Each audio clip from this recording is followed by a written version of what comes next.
గుంటూరు జిల్లా తెనాలిలో కలకలం రేపిన న్యూడ్ వీడియో కాల్స్ కేసులో పోలీసులు ముగ్గురిని అరెస్టు చేశారు. చెంచుపేటకు చెందిన బోడపాటి అనురాధ, హేమంత్ సాయి, షహనాజ్ అనే మహిళ కలిసి 3 నెలలుగా న్యూడ్ వీడియో కాల్స్ చేస్తూ డబ్బులు సంపాదిస్తున్నారని డీఎస్పీ జనార్దన్ రావు తెలిపారు. వీరి దగ్గర నుంచి ఒక ల్యాప్టాప్, సెల్ ఫోన్ స్వాధీనం చేసుకున్నట్లు తెలిపారు. ప్రజలు అశ్లీల వెబ్సైట్ల పట్ల అప్రమత్తంగా ఉండాలన్నారు. కేసు ఎవరైతే ఐడి ఇచ్చినారో వాళ్ళ వరకే కనపడాలి. అప్పుడు వెళ్ళినప్పుడు వాళ్ళే మొత్తం చూపించి దగ్గరుంటే చేయించారు. అంటే అప్పుడు ఏదో అకౌంట్ అప్డేట్స్ మా కరెస్పాండెంట్ సాంబశివరావు అందిస్తారు. సాంబశివరావు.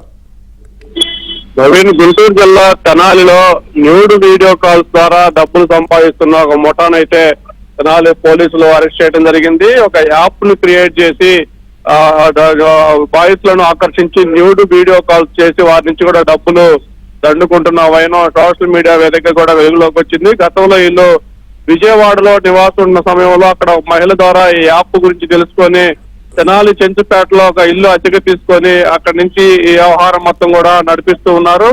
ఆన్లైన్ కాల్స్ చేస్తూ కూడా న్యూడ్ కాల్స్ చేస్తూ మా విట్లను ఆకర్షించి వారి నుంచి నిమిషాల కొద్దీ డబ్బులు అకౌంట్ లో వేయించుకుంటున్న పరిస్థితి అయితే ఉంది. దీనికి సంబంధించి ఒక 2 మహిళలను, ఒక వ్యక్తిని బోడపాటి అనురాధ, ఆమె కొడుకు హేమంత్ సాయితో పాటు షహనాజ్ అనే మహిళ, 2 మహిళలను, ఒక యువకుడిని కూడా అదుపులో తీసుకొని విచారిస్తున్నారు. అయితే వీరితో పాటు ఇంకా చైన్ లింక్ ఏమైనా అయిందా, వీళ్ళు ఏమైనా ముఠాగా ఉన్నారా, ఎవరెవరు ఈ కార్యక్రమాలకు పాల్పడుతున్నారు, ఇలా ఎవరు ఈ ఆన్లైన్ న్యూడ్ కాల్ చేసే ముఠా ఉందో మొత్తం కూడా లోతైన విచారణ చేసి సమాచారం అయితే తెనాలి పోలీసులు సేకరిస్తున్నారు. వీరిని ముగ్గురిని అరెస్ట్ చేసి ఈ రోజు అయితే మీడియా ముందు ప్రవేశపెట్టడం జరిగింది. నవీన్.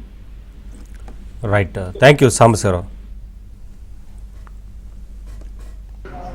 ఆన్లైన్ యాప్లో ఈ అశ్లీలంగా కనిపించడం, దాన్ని పరంగా డబ్బులు సంపాదించడం అనే దాని మీద మేము ఒక కేసు రిజిస్ట్రేషన్ జరిగింది.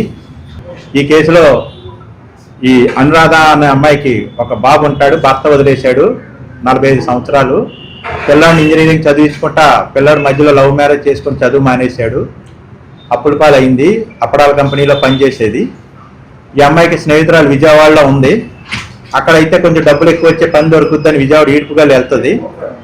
వెళ్ళి అక్కడ పని కోసం ఎదుర్కొన్న క్రమంలో ఇంటి పక్కన ఉన్నవాళ్ళు ఈ ఆన్లైన్ యాప్లో మనం ఎన్రోల్ అయ్యి ఇట్లా మాట్లాడటం, అవతల వాళ్ళతో మాట్లాడితే లేదంటే చిట్ చాట్ చేస్తే డబ్బులు వస్తాయని చెప్పారు.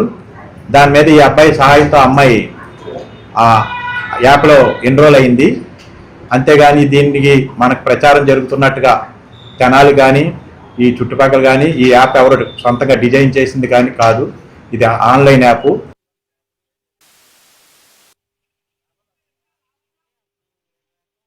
చెప్పమంటే చెప్తే దానిలో పడిపోతూ ఉంటాయి వీక్లీ వన్స్.